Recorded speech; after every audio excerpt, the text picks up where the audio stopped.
Today was Follow the Money Day in the House Oversight Committee's Epstein investigation.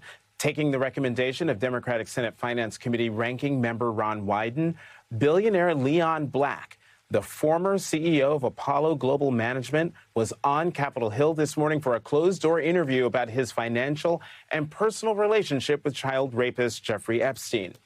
Black has denied any wrongdoing with regards to Epstein and says he paid Epstein for tax and real estate planning advice.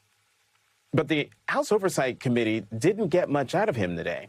When Black tried to stonewall, the committee slapped him with 2 subpoenas right then and there. MS Now reports House Oversight Committee Chair Congressman James Comer subpoenaed billionaire investor Leon Black on Friday, saying he had refused to answer questions about allegations that he signed non-disclosure agreements with women tied to Jeffrey Epstein. One subpoena is for Black to appear for deposition under oath on July 16th, and the other is for the NDAs he allegedly signed with women in Epstein's orbit, said Comer.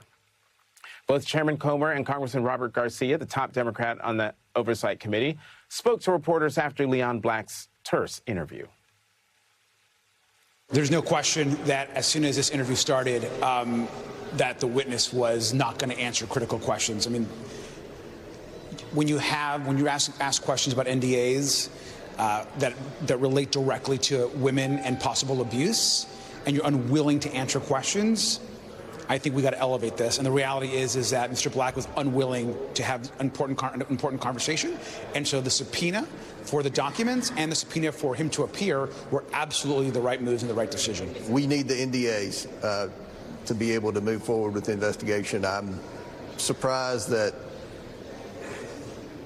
they knew what we needed when we came in here. We were hoping we would get it. We didn't. So the subpoena has been issued, and we're serious. We're going to get those NDAs, and he's going to answer questions. Following today's interview, our next guest, Democratic Congressman James Walkinshaw, posted on social media, billionaire Leon Black thought he could avoid accountability by refusing to answer questions and walking out. Instead, he left with a subpoena. The American people deserve answers. We'll see you in July. Joining us now is Democratic Congressman James Walkinshaw of Virginia. He is a member of the House Oversight Committee and was in today's closed-door testimony. Congressman, first, walk us through who Leon Black is in the Epstein web. Leon Black was a close friend of Jeffrey Epstein, a close friend who paid Epstein $158 million, supposedly for tax and accounting advice, despite the fact that Epstein was neither a tax attorney nor an accountant. Leon Black also has been accused of sexual abuse by multiple Epstein survivors, and he paid some of those survivors to sign NDAs. Those NDAs were the subject of today's interview and the reason for the subpoenas that were issued today. What questions did you want Leon Black to answer today?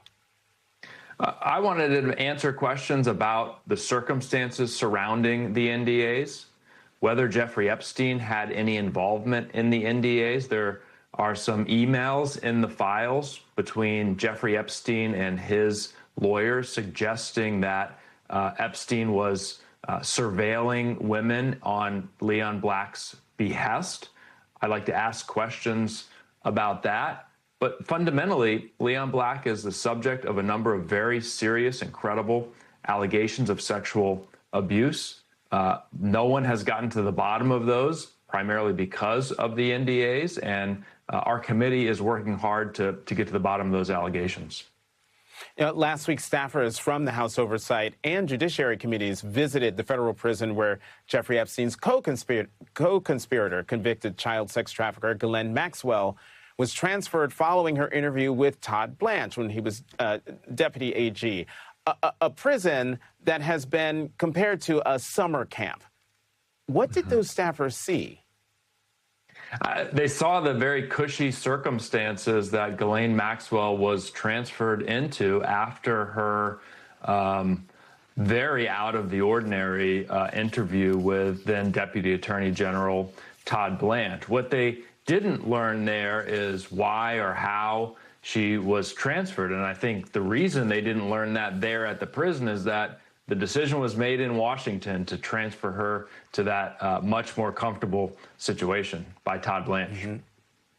This week, MS Now reports a federal judge ordered acting Attorney General Todd Blanche to produce more unredacted files related to Jeffrey Epstein or demonstrate by next week why the Justice Department was justified in withholding or redacting the files at issue.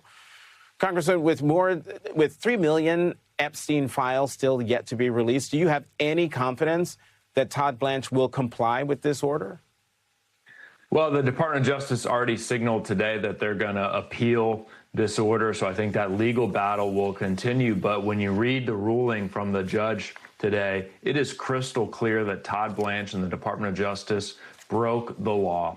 They illegally redacted files. I think there are a lot of reasons they illegally redacted files. Certainly one of them was to prevent further embarrassment of the president, Donald J. Trump.